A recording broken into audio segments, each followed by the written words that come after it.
Hello and welcome to Corporate Creative. We have recently implemented a major change around here which I'd like to walk you through. Let me cut to the point. Several peer-reviewed studies have revealed that viewers do not feel AC is cool or reliable enough to connect with modern audiences. We hope this new programming is more suited to the needs of our viewers, and we hope that you connect with the new KC.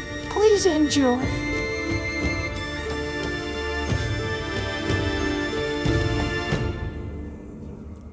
Guess blondes really do have more fun. Anyways, I think today we should jump into a bit of a light tutorial, do some design process, do some animation process, and the theme today is going to be reboots.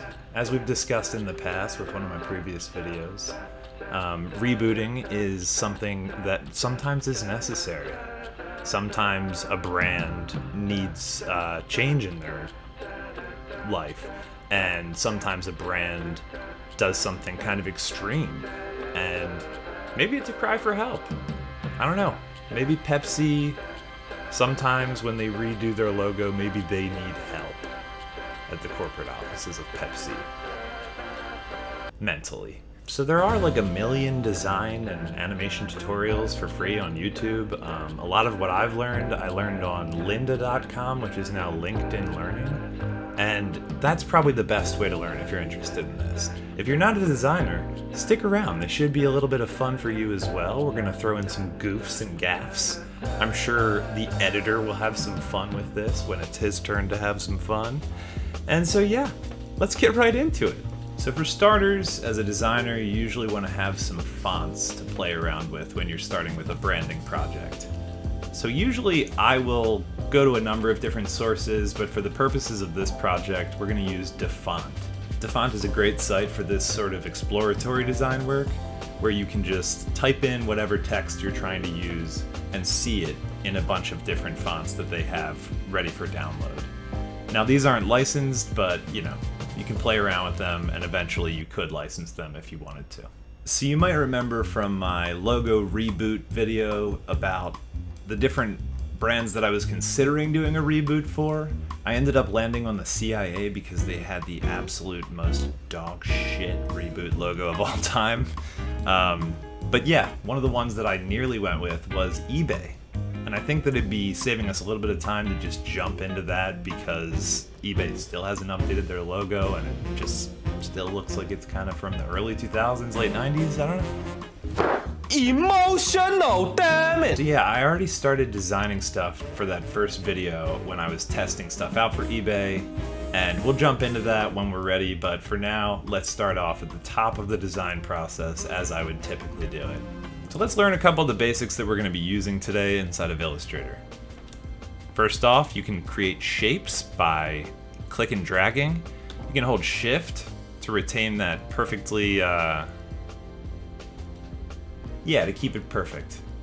And from there you can modify it all types of ways. I could click one of these anchors and drag that in to change it to a rounded corner. You can grab any of the different handle points and pull those and adjust things like that. I can hold the Alt button and click drag to duplicate something. I can always scale something up. So the next tool you're going to want to know is the Type tool. You can either hit T or click the T up there. I can click like I just did, and I can either just type out like that, which allows it to endlessly go off the grid, or I can create a parameter for it, and when I type, it's going to stay within that box. What's in the fucking box? The other thing we're able to do is we're able to take what is right now text that's editable. I can take it and adjust it with all of these different parameters. But what I can do is I can change it from this editable text form into an expanded vectored form of each of these letters. So now you can see that each one of these has, its own vectored shape now. You can edit the actual text that we typed in. And yeah, this is a really core component to starting with typography that you've discovered and that you enjoy, and then adding your own little tweak to it. So first and foremost, what I did is I brought in the existing eBay logo this has already been expanded into the vectored form of each of these shapes, but this is a good way to bring it in here and see what it looks like inside of Illustrator and understand some of the design decisions that the original designer made. Okay, so this is the one that I ended up deciding I wanted to animate today, and that I think is a good demonstration of modern simplicity in rebranding and design. I kind of fell in love with this font as soon as I saw it. The more I look at it, the more I like it. And yeah, I think that these shapes in general should be something that will motivate an animated movement. It should give me a simplistic grid to create something, hopefully. And hopefully it's an easy demonstration. That was the goal of this. I'm not actually being hired by eBay. So yeah, let's jump as quickly as we can into After Effects. But first, what we have to do is set this up for animation. But luckily, none of this is too complicated, so I'll teach you how. The main gist of setting up an animation is to only separate the things that you know you are going to need to move independently. So in this case, we're going to assume that we're going to need everything to move. And it shouldn't be that hard because we only have 8 shapes. So for each one, we're going to create a unique layer. This is all housed in one layer right now. What we're going to do, create a new layer for each of these. So once everything's separated, you want to label things. And we can delete that original root layer.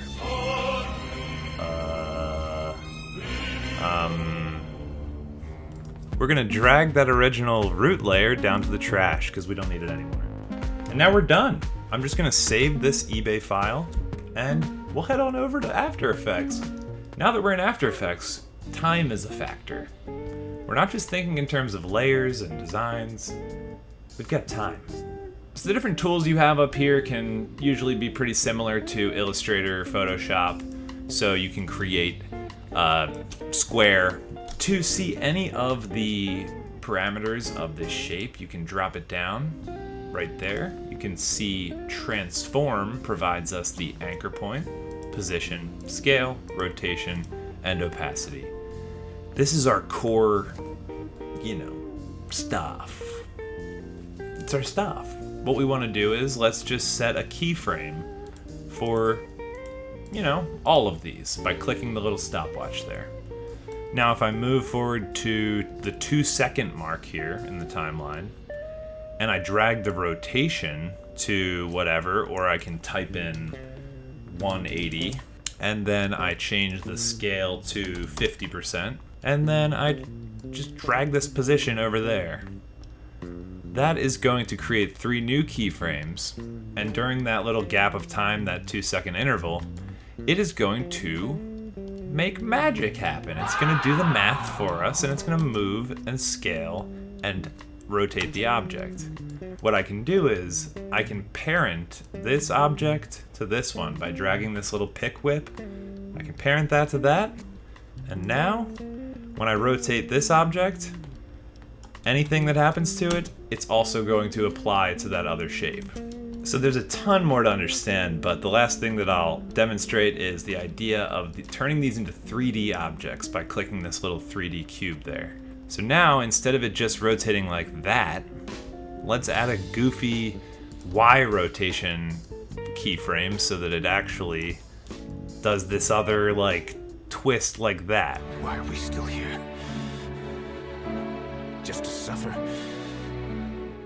Hell yeah. Okay, so now that we know the absolute basics of both Illustrator and After Effects, let's take that eBay design reboot that we created previously and bring that into After Effects so that we can start adding some motion. So there's several ways to import an Illustrator file into After Effects. But for the purposes of what we're doing right now, what I would recommend is a little extension called Overlord. Overlord is an extension that you install in both Illustrator and After Effects. It allows you to, at the click of a button, send any of the shapes that you've selected in Illustrator into After Effects, or vice versa. With Overlord, you're able to send it directly from Illustrator to After Effects and retain either those anchor points, or you can send a text object over to After Effects and it remains an editable text object. So that's pretty huge. In a lot of design instances, you need to be able to retain a lot of those qualities so that you can continue editing the design as you animate. Alright, so as promised, Overlord is as simple as a click of a button. I should be able to select all of these objects here, and then using Overlord, I just click this little button.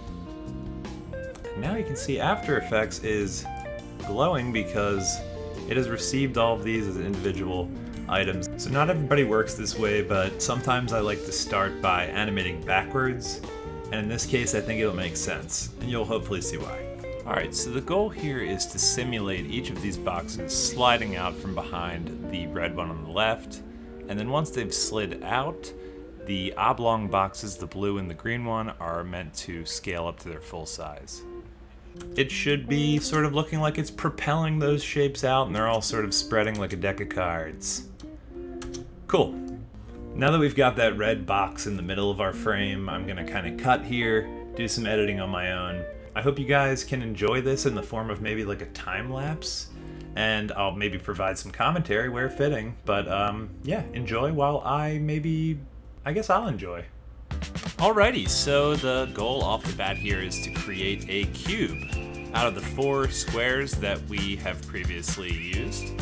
And my overall objective is to kind of have this cube box sliding down on this little curved slope, launching itself up into the air, and then actually spinning in a 3D way before it lands back where we started the animation.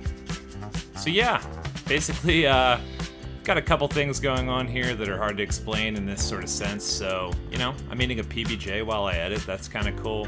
Editing the curves there, you can see, and yeah, I'll explain some more of this as we actually see the final product, but basically done here, I think, at this point. Adding some little transitional things so that it loops again, and then I'm gonna export it. And yeah, that's it. So this is the final product. Pretty stoked with how it turned out. Hope y'all enjoy. Basically, as you can see, the red box slides down from the left side, jumps up in the air, the whole thing spins in the cube form, and then it all sort of spreads out, and the letters join in. I really enjoyed this process. I don't know if anybody was watching this for the sake of an actual tutorial, but maybe it got you interested enough to open up the software and try it out yourself. Well, thanks for tuning in. You know, hopefully you learned a thing or two. Leave a comment down below roasting my hairstyle, and see you around. Peace.